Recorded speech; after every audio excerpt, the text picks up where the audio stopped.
Hello, ഇന്നത്തെ നമ്മുടെ പുതിയ വീഡിയോയിലേക്ക് എല്ലാവർക്കും സ്വാഗതം.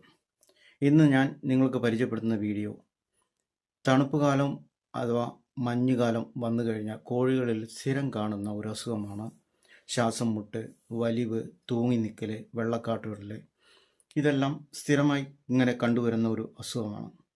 ഈ അസുഖം ബാധിച്ചാൽ നമുക്കിതിനെ സംരക്ഷിച്ചെടുക്കുക വളരെ ബുദ്ധിമുട്ടായ കാര്യമാണ്. അതിന് നമ്മൾ ഇംഗ്ലീഷ് മരുന്നുകൾക്ക് പുറമെ നാട്ടുമരുന്നാണ് ഞാൻ ഇന്ന് നിങ്ങൾക്ക് പരിചയപ്പെടുത്തുന്നത്. അത് കഷായം വച്ച് കൊടുത്താണ് നമ്മൾ ഈ അസുഖത്തിൽ നിന്ന് കോഴികളെ സംരക്ഷിക്കുന്നത്. അത് എങ്ങനെ ചെയ്യാം, എന്തൊക്കെയാണ് അതിൽ മിക്സ് ചെയ്യേണ്ടത് എന്നുള്ളതിനെക്കുറിച്ചാണ് ഇന്നത്തെ എൻ്റെ വീഡിയോ. എൻ്റെ വീഡിയോ നിങ്ങൾക്ക് ഉപകാരപ്രദമാകണമെന്ന് തോന്നുകയാണെങ്കിൽ അത് മറ്റുള്ളവരിലേക്ക് ഷെയർ ചെയ്യാനും എന്നെ സപ്പോർട്ട് ചെയ്യാനും മറക്കരുത്. അപ്പോൾ നമുക്ക് വീഡിയോയിലേക്ക് പോകാം. ഓക്കെ, ഇതായിരിക്കും അവസ്ഥ. കോഴികളുടെ തുമ്മലും തൂങ്ങി നിൽക്കലും വെള്ളക്കാട്ടുകളിലെല്ലാം പുതച്ചു മൂടി നിൽക്കും. ഈ അവസ്ഥയിൽ നിന്ന് മാറാനാണ് നമ്മൾ ഇന്ന് കഷായം വെച്ച് കൊടുക്കുന്നത്. ഈ അവസ്ഥയിലെത്തിയ കോഴിക്കുഞ്ഞുങ്ങളെ നമ്മൾ തനിയെ മാറ്റിയിടുന്ന വേറെ കൂട്ടിലേക്ക് മാറ്റിയിടുക. അത് മറ്റുള്ള കോഴികളുടെ കൂടെ വിടാതിരിക്കാൻ ശ്രമിക്കുക. ഇല്ലെങ്കിൽ അവരിലേക്കും പകരുന്നതാണ് ഈ അസുഖം. തനിയെ മാറ്റിയിട്ടതിന് ശേഷം നമ്മൾ ഈ കോഴികൾക്കും ഈ മരുന്ന് കൊടുക്കാവുന്നതാണ്.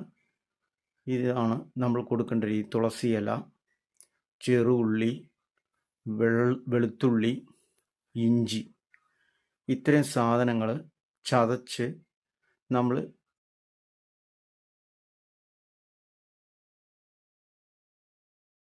വെറുതെ ഒന്ന് ചതച്ച് കൊടുത്താൽ മതി. ഒരുപാട് നൈസായി ചതയ്ക്കൊന്നും വേണ്ട.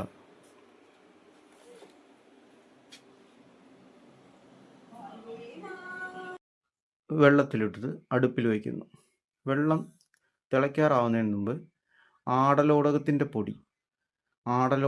പൊടി പറഞ്ഞാൽ അത് ചിലപ്പോൾ നമുക്കിവിടെ കിട്ടാൻ സാധ്യതയില്ല. ഞാൻ തമിഴ്നാട്ടിൽ നിന്നാണ് ഇത് വാങ്ങിയത്. പകരം ആടലോടകത്തിൻ്റെ ഇല ചതച്ചിട്ടാലും മതി. അതിൻ്റെ ഇലയുടെ രൂപം ഞാൻ നിങ്ങൾക്ക് വീഡിയോയിൽ ലാസ്റ്റ് ചെയ്തിട്ടുണ്ട്, കാണാവുന്നതാണ്. ഇത് വെള്ളത്തിലിട്ട് തിളപ്പിച്ച് ഒരു ചെമ്പ് വെള്ളമാണ് ഞാനിപ്പോൾ ഇതിൽ വച്ചിരിക്കുന്നത്. ഇതിൽ നിന്ന് ഒരു 1/4 ചെമ്പോളം വെള്ളം വറ്റിയതിന് ശേഷമാണ് നമ്മൾ ഇത് കോഴിക്ക് കൊടുക്കുന്നത്. ഇതാണ് ആടലോടകത്തിൻ്റെ ഇല. കഷായത്തിൽ പനി, കൂർക്ക ഇല കൂടെ വേണമെങ്കിൽ മിക്സ് ചെയ്യാവുന്നതാണ്. അത് ഇല്ലാത്ത പക്ഷം നിങ്ങൾക്ക് ഇല ചെറുതായി മുറിച്ച് അത് നിങ്ങൾക്ക് വിതറി കൊടുത്താലും കഴിക്കുന്നതാണ്. അതും നല്ലത് തന്നെയാണ്. ഇതിൻ്റെ കൂടെ ചേർക്കാവുന്നതുമാണ്. എൻ്റെ വീഡിയോ ഇഷ്ടമായെന്നുണ്ടെങ്കിൽ എല്ലാവരും ലൈക്ക് ചെയ്യുക, ഷെയർ ചെയ്യുക. തുടർന്ന് വീണ്ടും മറ്റൊരു